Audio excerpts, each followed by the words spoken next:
Voilà. Alors on a... Action. Action. On tourne. Bon, je crois qu'on est que des francophones, là, on peut parler en français. Ah ouais. L'Echaim, l'Echaim, l'Echaim. Ce soir, c'est l'anniversaire 122 du Rabbi. Donc ça fait... Bon, comme on est au mois de Nissan, on est dans le mois de Nissan, donc on a déjà parlé de ça plusieurs fois depuis le Rosh Chodesh. Il y a deux pôles. On a vu, il y a deux pôles dans l'année juive. Tishri à Adar, Nissan à Elul. Donc le pôle du Tishri à Adar, c'est un pôle où l'initiative de l'homme, c'est elle qui fait tout. L'homme doit avoir l'initiative. Mina Metzar, Karatia. Et c'est pour ça qu'on dit dans le Seder Avoda de Yom Kippour, il y a écrit là-bas que le monde était dans l'obscurité, il y a eu une étoile qui est sortie du ciel et qui a commencé à faire de la lumière dans le monde, et cette étoile, il s'appelait Abraham Avinu. Et donc on met l'accent sur le fait que tous les résultats qu'on peut avoir en Tishri, ça vient du travail de l'homme. S'il n'y a pas de travail de l'homme, il n'y a pas de réponse de Dieu. Pas de feedback de Dieu. Alors dans l'autre pôle de Nissan à Elul, c'est le contraire. Le pôle de Nissan à Elul, c'est que Dieu il voit, comme en Égypte, qu'on n'est pas capable, on n'a pas de moyens. Alors il dit, c'est moi qui vais commencer. Bon, c'est pour ça que le mois de Tishri, c'est Ani le Dodi ve Dodili. Je suis à lui et il sera à moi. Alors qu'en Nissan, à partir de Nissan, on dit Dodili va Anilo. Mon bien-aimé est à moi et moi je serai à lui. Donc c'est-à-dire que le bon Dieu prend l'initiative, il descend vers nous, après nous on répond. Comme en Égypte. On voit, comme, de la même façon qu'en Égypte, il n'avait aucun mérite par lui-même. Aucun. Ni la Mila, ni le Korban, ni le... Et il ne faisait rien. Il était dans la pureté la plus totale, et donc Dieu, malgré tout, il est intervenu, il les a sortis d'Égypte. Et donc ça répond à la question qu'a posée Ephraim. Comment ça se fait qu'il y a eu le massacre de Simchat Torah, qui était une catastrophe. Et là, on a eu par contre le miracle de l'attaque iranienne, qui était une bracha. Alors je demande, c'est parce que là-bas, comme ça dépend de nous, il n'y a pas eu de répondant. Il y avait toutes les conditions pour qu'il y ait le massacre. On n'a pas donné l'initiative de bas en haut. Donc la nature a repris le dessus, puisque c'est anagativite, c'est le comportement de la nature, c'est en Tishri Hadar. D'accord? Alors que là, même si on n'est pas méritant, on est comme en Égypte, il y a eu quand même un miracle, puisque Dieu il commence à faire lui l'initiative, il attend que nous on suive. Comme il y a écrit là-bas, tu m'as suivi dans le désert alors que tu étais nu. Tu étais nu et j'avais pas de mitzvot, tu m'as suivi quand même dans le désert. Donc le mois de Nissan, il commence un processus de cadeaux gratuits. Mais évidemment, comme il n'y a pas de cadeau gratuit, il n'y a pas de repas gratuit, il n'y a pas de cadeau gratuit. Le bon Dieu il te dit, je t'amène des miracles, mais j'attends que tu renvoies l'ascenseur. C'est pas que je te fais un cadeau et on en reste là. Je te fais un cadeau et j'attends, comme il a dit mon cher Rabbeinu, Tavdoun et Elohim ala Razeh. C'est Tavdoun, Tavdoun Yanoun à la fin. Tavdoun, ça veut dire Tavdou nous, dans 50 jours, vous allez faire le travail de recevoir la Torah. Dans 50 jours, vous allez recevoir la Torah, sinon c'est pas bon. D'accord? Et donc, il ne nous a pas sortis d'Égypte pour nous rendre libres, il nous a sortis d'Égypte pour nous faire prendre sur nous le joug de la Torah. D'accord? Et donc, c'est ça le sujet de Chag à Kherut. Le rabbi il dit je suis un méchaner. Ma fonction sur terre, c'est d'être un éducateur. Un éducateur, il est là pour éduquer les jeunes, les vieux, les chassidim, les gens simples, etc. Donc par hasard, l'anniversaire du rabbi tombe juste avant la fête de Pessah, pour montrer que le rabbi et l'éducation, ça marche ensemble. Hein? C'est pour ça que tous les textes que le rabbi il racontait à son anniversaire, c'était sur la Haggadah, sur le fait de rassembler la famille, les étrangers, tout le monde autour de la table pour parler ensemble d'éducation. Hein? On aurait pu faire une journée d'éducation sans repas, sans les 4 coupes de vin, sans la matzah, un congrès quoi, un congrès d'éducation. On voit que c'est pas comme ça. Tout le sujet c'est la famille. Comme j'ai dit avant-hier, peu importe, dans le Hayom Yom, il y a une marloquette entre les chilonim et les datim. Les laïcs ils disent, c'était pas d'aujourd'hui d'ailleurs, que le Ikar c'est l'individu. Il faut donner la liberté à l'individu. Il faut arrêter avec le nationalisme, le patriotisme. Il faut donner sa valeur à l'individu. Et que l'individu fasse ce qu'il veut. Et on va jusqu'à la fin, quoi, jusqu'au bout. Au bout de ça, en disant qu'il peut être homosexuel, il peut se marier avec son chien, L'essentiel, c'est l'individu. On voit d'ailleurs ceux qui se promènent à Tel Aviv, ils voient ça. À Tel Aviv, tu as que des gens dans la rue tout seuls avec un chien. Et dans des immeubles, tu as des gens tout seuls avec un chien. Et plus. C'est le principe du monde laïque moderne. Le moi, il n'y a que le moi, le je. Alors que le judaïsme, il tient l'impression qu'il dit, l'essentiel c'est la collectivité. C'est la Oumma. Le peuple, la communauté, c'est une marloquette entre deux civilisations. Et en fait, la Torah, elle te répond, tu sais quoi? La fête nationale des Juifs, c'est Pessah. C'est la fête nationale. On est devenu un peuple avec Pessah. Avant Pessah, il n'y a pas de peuple. À Pessah commence le peuple.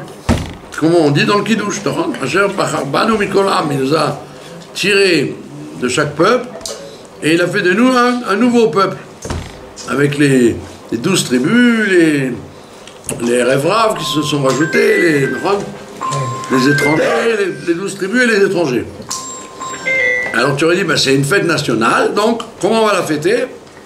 On est dans la rue, en se promenant dans la rue, en faisant une manifestation avec l'armée, avec les avions, etc., pour montrer, nous sommes un peuple, ça y est. Or la Torah, elle te dit pas du tout. Tu sais comment on est un peuple? En étant une famille. Le peuple, un vrai peuple, ne peut exister et subsister et continuer que s'il est famille. S'il n'y a pas de famille, si tu éclates la famille, comme dans le système laïque, eh bien tu détruis le peuple. Tu as des individus tout seuls, l'individualisme, bravo, mais tu n'as pas de... Le peuple ne pourra pas continuer. Et donc le chidouche de Korban Pessah, le chidouche de Pessah, avec le Korban Pessah, c'est que c'est en même temps la notion de collectivité et en même temps la notion d'individualité, puisque dans la table de Pessah, tu as 4 fils. Le père, il dit pas, bon, écoutez les enfants, il n'y a pas de différence entre vous. Non, il y a un Ben Chacham, il y a un Ben Racha, un Ben Tam, un Ben... Donc tu prends chaque individu dans la famille, tu le respectes comme il est. Donc il y a le côté collectif qui fait que tout le monde fait la même chose en même temps le soir de Pessah, le Seder de Pessah, le peuple entier fait ça, mais on ne fait pas dans la rue, on fait chacun dans sa maison. Alors qu'à Kippour, le Ikar, c'est la synagogue. Kippour, le Ikar, c'est la communauté.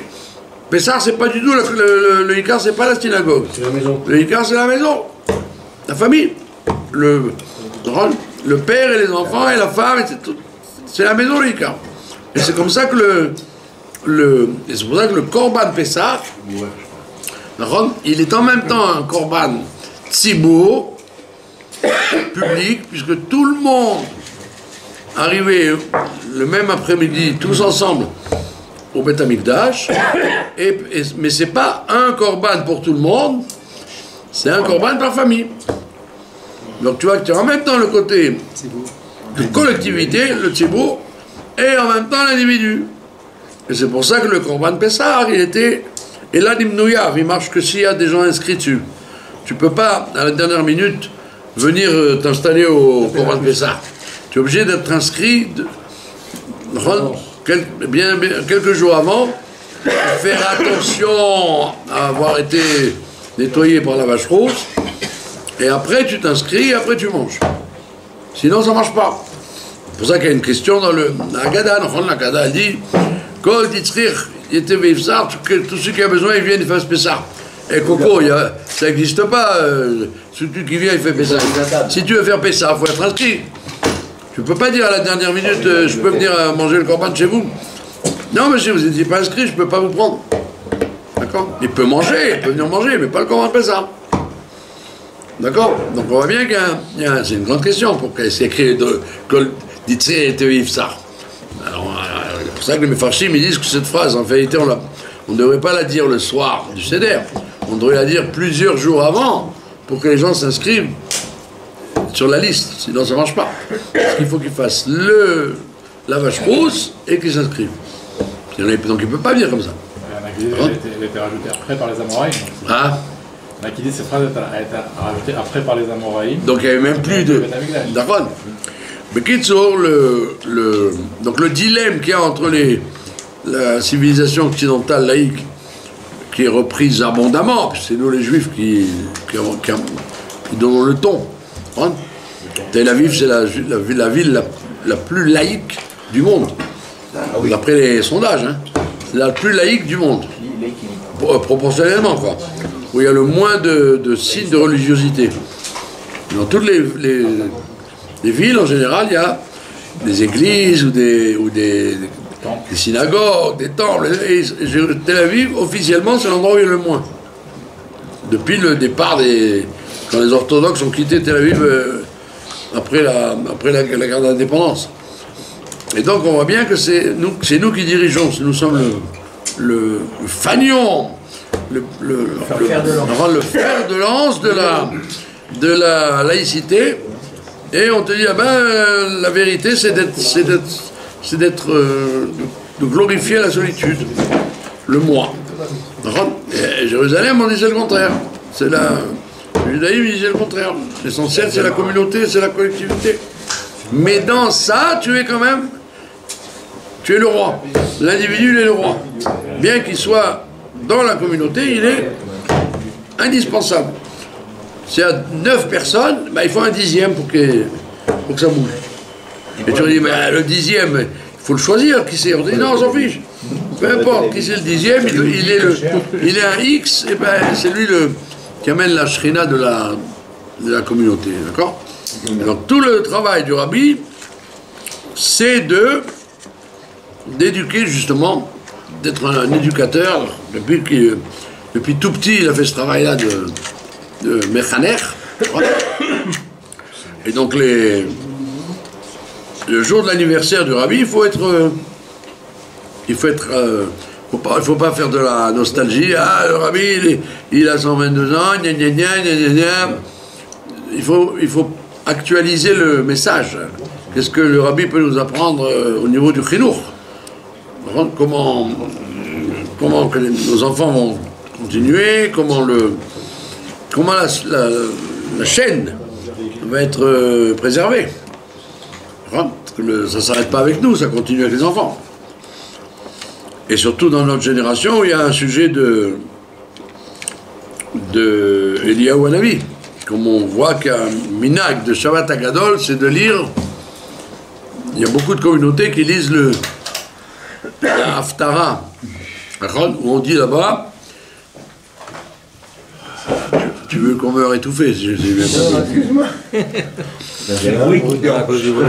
Alors, fais le 1, qu'il n'y ait pas de bruit. Ah voilà, c'est ça, sans bruit. Bah ouais, je suis... J'ai demandé la permission. Et en plus, toute la journée, il y a eu du sable dans l'air et tout, c'est dur. Mais Kitsour, la plupart des communautés, elles lisent la Haftara, qui parle d'Eliyahu Hanavi. Shabbat Hagadol. D'accord? Alors, quel rapport Shabbat Hagadol et Eliyahu Hanavi? C'est que le rabbi dit qu'il y a un chidouche de notre génération qu'il n'y a pas eu jamais. C'est que on dit que la deuxième fois qu'Eliyahu Hanavi il apparaît, enfin 3 fois il est apparu. Une fois en tant que Pinchas, quand il a tué Zimri, une fois avec Achab, avec les corbeaux et le mont Carmel, etc. Et la 3e fois, c'est avant que Mashiach ne vienne. Pour annoncer la venue de Mashiach, et il dit Ine anochi sholiach lachem et Eliyahu Hanavi. Et après là-bas, il dit Ve'eshiv levavot al banim, je ferai revenir levavot, le cœur des parents, el banim, aux enfants. Et Rashi dit al yedei banim, par les enfants. Et le rabbi dit c'est un chidouche qu'on n'a jamais eu avant. C'est un chidouche qu'on n'a jamais vu à travers l'histoire, que c'est les enfants qui ramènent les parents. Avant, c'était toujours les parents qui devaient faire attention à leurs enfants. Et dans notre génération, on a vu un chidouche extraordinaire, c'est les enfants qui ont rapproché leurs parents. Que les enfants rapprochent leurs parents. Non. Et c'est malgré leurs parents. Al-Yedei Banim, par les enfants, et c'est des jeux. On a vu ça. C'était les guerres, quelquefois, entre les enfants, sur les parents, pour faire plus de cache-route, plus de... etc. Donc ça veut dire que c'était pas évident du tout de faire la guerre avec les parents. Et ça, c'est une chose qu'on n'a jamais vu faire.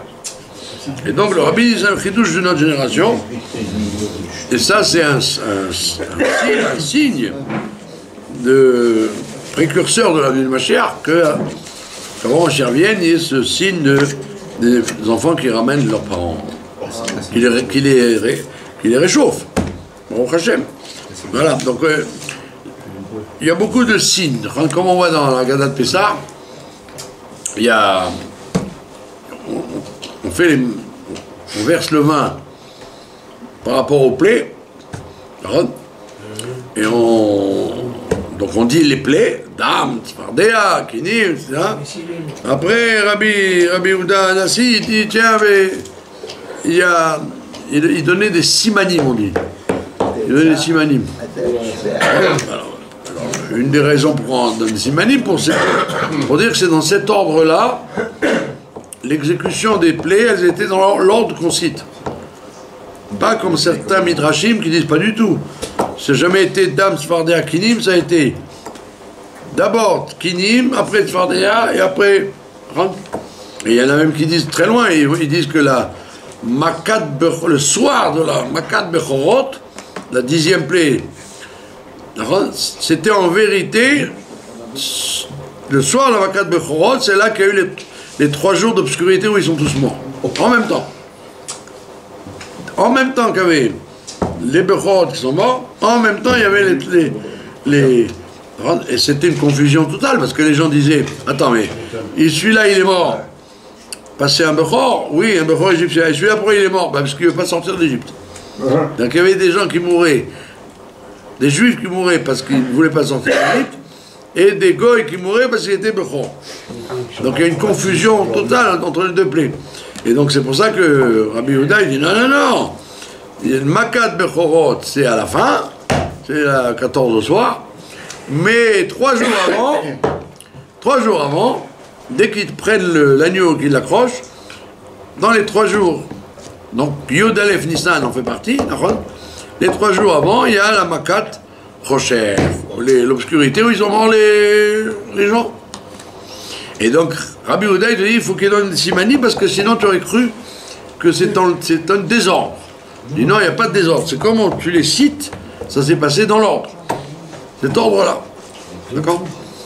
Alors, maintenant dans la Chassidoute, on dit que Rabbi Yehuda il donne des simanim. Alors, simanim c'est très gentil, mais qu'est-ce que ça veut dire simanim? Simanim, ça veut dire que c'est des preuves de cache-route. Rentre dans la cache-route. C'est des preuves de cache-route. Si les sabots fendus ou le. C'est des simanim. D'accord? Mais dans la Géoula, les simanim, ils peuvent rester des simanim et s'arrêter là. D'accord? C'est la différence entre les simanim de la Torah, quand elle donne des simanim, c'est-à-dire que c'est des signes et tu peux rien faire d'autre que d'y croire. Mais dans les simanim de la Géoula, tu peux très bien dire il y a tous les simanim, mais il n'y a toujours pas de Géoula. Donc c'est un problème eschatologique de premier ordre. Donc il y a raison que maintenant qu'on a eu tous les simanim, on est la Géoula. C'est un problème de rhétorique. Ouais, on va pas dire.